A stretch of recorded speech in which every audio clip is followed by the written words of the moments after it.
Buenas tardes. Good afternoon. I would like to start by thanking the Prime Minister of Canada for coming to Spain to participate in the Madrid NATO summit that has just successfully finished this morning. This has been a historic summit, and Spain is proud of having hosted it. I'm also very glad and honored to welcome you here, my dear friend Justin, at the Palacio de la Moncloa in what represents your first official visit to Spain. Although this is the first visit to Spain of a Canadian Prime Minister in 20 years, it is also our 8th meeting as heads of governments in the last few years, which is a living proof of our shared commitment to push our bilateral agenda forward. Me gustaría también compartir, thank you, Prime Minister, for your visit and your leadership. Me gustaría compartir con todos ustedes algunos elementos de la reunión que hemos tenido con el Primer Ministro Trudeau y también con la Ministra de Defensa y la Ministra de Asuntos Exteriores de Canadá. En primer lugar, España y Canadá somos países aliados, somos socios estratégicos, somos amigos. Como saben, nos unen vínculos de todo tipo, históricos, institucionales, comerciales, de inversión, también personales.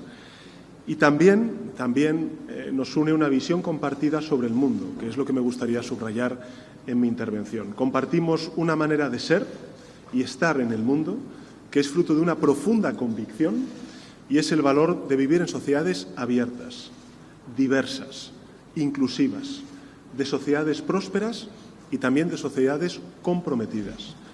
Nos une también el valor de promover principios y valores que ahora mismo están puestos en cuestión, como es la libertad, como es la democracia, como son los derechos humanos, la igualdad real y efectiva entre hombres y mujeres, la inclusión social, el respeto al Estado social y de derecho. Canadá y España somos además firmes defensores del multilateralismo como la mejor herramienta para hacer frente a los grandes retos de nuestro tiempo que trascienden nuestras fronteras. Pensemos en el cambio climático o en la desigualdad. Además de ello, la crisis alimentaria, la crisis energética o los problemas económicos y financieros derivados de la pandemia del COVID-19 en muchos países vulnerables solo pueden abordarse desde una perspectiva multilateral. Y en este sentido, quiero agradecer muy especialmente al Primer Ministro Trudeau la excelente colaboración que siempre ha mostrado en la red de líderes que en 2020 creamos junto a otros 9 países del mundo para impulsar soluciones multilaterales a los desafíos globales de una manera eficaz y equitativa. Por ello, me alegro especialmente de que, fruto de esa visión compartida sobre tantas cuestiones que tenemos ambos gobiernos, hoy hayamos adoptado una declaración conjunta en la que reafirmamos nuestra intención de defender el orden internacional basado en el respeto a las normas. Y esto entra de lleno en lo que hemos tratado durante estos 3 días de Cumbre en Madrid, ¿no? La guerra en Ucrania ha demostrado que no podemos dar por sentado el sistema de seguridad colectiva con mucho ahínco que fue construido durante muchísimas décadas al amparo de la Carta de Naciones Unidas, sino que debemos mejorarlo y debemos también protegerlo para poder hacer frente a amenazas que, por desgracia, han devenido reales, como es, por ejemplo, la invasión de Ucrania. Canadá y España nos hemos comprometido a seguir cooperando en materia de seguridad, de defensa, como hemos venido haciendo con el refuerzo de nuestros contingentes desplegados en Letonia. Quiero agradecer y reconocer la extraordinaria colaboración y el trabajo conjunto que hacen nuestras Fuerzas Armadas, las Fuerzas Armadas españolas con las Fuerzas Armadas canadienses. Llevamos trabajando muchos años en las repúblicas bálticas de manera extraordinariamente positiva, pero también en otros muchos ámbitos. Y queremos también impulsar nuestras relaciones comerciales y de inversión en nuestros países. Y en ese contexto, el Plan de Recuperación, Transformación y Resiliencia de los fondos europeos creo que supone una gran oportunidad para la inversión de empresas canadienses en la recuperación y la transformación económica de España. Creo que la entrada en vigor del Acuerdo Económico y Comercial Global entre la Unión Europea y Canadá ha permitido que muchísimas empresas españolas se beneficien de esas preferencias arancelarias y queremos seguir avanzando en esta senda positiva y hacerlo en ambas direcciones. Bajo la presidencia española de la Unión Europea, en la segunda mitad del año 2023, lo que vamos a hacer es tratar de dar un mayor impulso a estas relaciones entre Canadá y la Unión Europea. Y más allá de nuestras relaciones bilaterales, tanto el primer ministro Trudeau como el Gobierno de España siempre hemos trabajado con una mirada muy parecida a una realidad que nos es muy próxima, que es Sudamérica, que es la comunidad latinoamericana. Hemos hablado sobre la necesidad de impulsar una agenda positiva en Latinoamérica, de colaboración que sea mutuamente beneficiosa tanto para una región muy importante para España, como es Latinoamérica, y para nuestro país. Y finalmente hemos abordado los desafíos cada vez más prominentes en el Sahel, en el contexto geopolítico actual. Vamos a seguir trabajando juntos en distintos foros en los que coincidimos, como el G20, para impulsar una agenda positiva ante los retos globales que tenemos por delante. Sobre todo, no quiero olvidarme ni de la emergencia climática, ni, por supuesto, de la arquitectura que necesitamos después de esta pandemia para garantizar la salud global.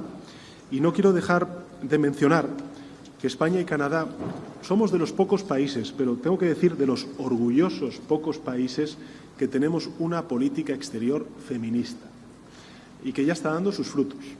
Y nos proponemos precisamente seguir impulsándola a través de iniciativas conjuntas en el Grupo de Política Exterior Feminista Plus. So, dear Justin, allow me to finish by thanking you once again for your leadership, but also for your friendship. I'm very pleased to have you here with us to keep advancing our bilateral relations, but also working together to meet the most pressing challenges of our time.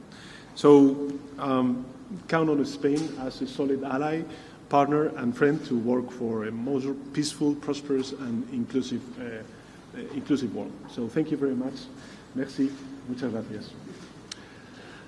Thank you very much, Pedro. What a pleasure it is. It's been a long 10 days that the Canadian delegation has been on the road. We were in Africa, we were in Germany for the G7, and here for NATO. But being able to finish with such a good friend with whom we are so aligned is exactly the right thing, because the leadership that you have shown over the years, the way we've been able to work together on all the things you've said, it has been not just constructive and productive for our peoples, it has not just been impactful on the world around us in our bilateral and multilateral work, but it's been a lot of fun to work with you, my friend, and I look forward to many, many more years of working very well together. I want to thank you formally to your government and to the people of Spain for hosting such a successful and important NATO summit this week. It's more important than ever that allies be aligned. We cannot let up on the momentum of our collective response to Putin's war of aggression. At the summit, we announced that Canada and its allies will augment the capacity of the NATO Enhanced Forward Presence Battle Group in Latvia, a mission, as you pointed out, where the two strongest countries in their presence are Canada and Spain, in which the working together that we do is actually a model for the 8 other countries that are part of that battle group. In Latvia, we are actually redefining a concept that is so important to NATO, which is interoperability, making sure that all these friendly allied militaries who do things slightly differently with sometimes slightly different equipment can actually work together harmoniously is not just important to be able to do in times of conflict and difficult situations.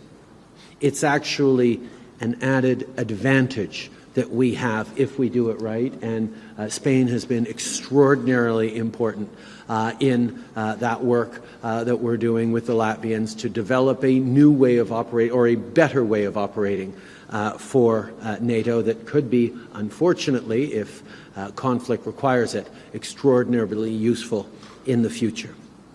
On s'assure aussi que ce soit possible d'augmenter rapidement la taille et les capacités de ce groupe tactique pour qu'il soit prêt à assurer la défense sur le flanc est de l'OTAN. Aux membres des forces armées canadiennes et à tous les militaires de l'OTAN qui se tiennent à leur côté, y compris bien sûr les militaires espagnols, merci de nous aider à défendre chaque centimètre du territoire de l'OTAN. Putin's unjustifiable war is causing a steep rise in fuel prices and blockading critical food exports that the world relies on, especially in the global south, and that's making food more expensive for people in our countries and leading to potential shortages for people in the most vulnerable parts of the world. And I have to again thank you, Pedro, for being alongside Canada, one of those strongest voices on the need for Europe and Western democracies in general to engage in real, substantive ways in not just humanitarian or development aid towards the global south, but active partnerships around investment, around creating greater stability, greater economic opportunity, and greater wealth for people in the global south, particularly given the multiple crises they're facing right now, whether it's economic crises, crises related to climate change, or the crisis of this war in Europe. These are things that are challenging everyone around the world. We see it in our own populations, how much more than the impact on vulnerable populations, and that's where your voice and others' voice in needing to step up on supporting people in vulnerable countries around the world is so important. We talked about actions we can take to support people and help economies grow in ways that provide good jobs and good incomes for everyone. One of the things we looked at is ways to deepen the strong trade ties between our two countries, which benefit workers and businesses in both Canada and in Spain. Depuis l'entrée en vigueur de l'accord économique et commercial global il y a 5 ans, le commerce entre nos pays a connu une croissance très rapide. Et on veut continuer sur cette lancée et renforcer les partenariats entre nos milieux des affaires, de l'investissement et de l'innovation. Le secteur des technologies propres et des énergies renouvelables présente un énorme potentiel de croissance. On a juste à regarder, par exemple, les efforts que nos pays déploient pour construire des réseaux électriques propres. Comme l'a montré l'invasion de l'Ukraine par la Russie, il est plus important que jamais que le monde accélère les progrès dans ce domaine. Spain and Canada both recognize that a strong climate plan is key to growing a strong, resilient economy and creating good jobs now and into the future. It's part of the responsibility we have to build a bright future in which younger generations can thrive, in which everyone can see themselves. We know it's a time of disruption, crisis, and change for people all around the world, and including in reasonably well-off and wealthy countries like Canada and Spain. There are a lot of people who look to the future and wonder if there's room for them in the future, if they're going to have a career, if they're going to have opportunities, if their kids are going to be able to grow up in the same communities they had. And the responsibility we have as progressive governments is to show that a future that is better on climate, that is more fair and equitable, will create more opportunities for everyone. Because fighting climate change is part of our work for a better future, alongside the values of protecting democracy, freedom, and equity that ensure opportunity for everyone. See, democracy is about everyone having a voice and everyone having the right to choose their own future. Donc l'Espagne et le Canada défendent les droits des femmes et des filles au pays et dans le monde entier. Aujourd'hui, on a réitéré notre engagement à favoriser l'égalité des sexes et le leadership des femmes dans le cadre de nos relations économiques. On s'engage aussi, comme l'a dit Pedro, à promouvoir une politique étrangère féministe sur la scène mondiale. Minister Sanchez, Pedro, it was so great to sit down with you as my last stop on this trip. We are like-minded partners and friends, and I know that the work we do together will improve people's lives in Canada, in Spain, and beyond. Because by ensuring that we have strong, progressive voices standing up for equality, for democracy, and standing against authoritarianism and violations of international law is good for everyone. I'll be heading back to Canada this evening, and I'm energized by all the meetings I've had over the past days, from the Commonwealth heads of government to the G7 to this NATO summit to this extraordinary bilateral visit, which was short but packed, as you've all seen, with a communique that touches on so many things because we agree on so many things.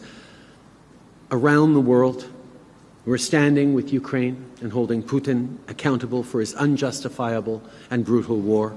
We're working on strong economic recovery for everyone that creates new growth and opportunities.